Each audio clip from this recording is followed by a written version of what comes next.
Благодарам, председателе.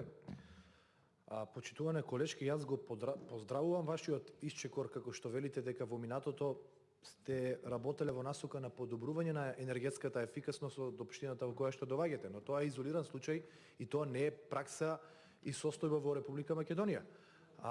Потребите, очекувањата на граѓаните, а и она кое што вие како политичка партија го ветувавте пред избори, е сосема различно од тоа што вие го зборувате дека сте направиле промена на прозорци на еден објект.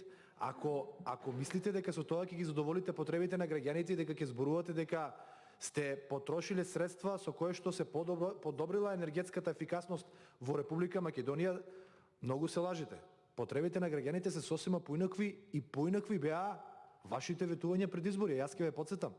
Зборувавте за гасификација, зборувавте за енергетски ефикасни фасади, зборувавте за многу проекти за кои што немате ништо направено во насока на спроведување и реализација. 4-та година заврши, парите ги потрошивте, Македонија ја задолживте, а немате ништо конкретно реализирано. И сега да барате изговор во тоа што сте смениле прозори на едно училиште или на некоја институција во Неготино, мислам дека не е коректно. Повторна реплика.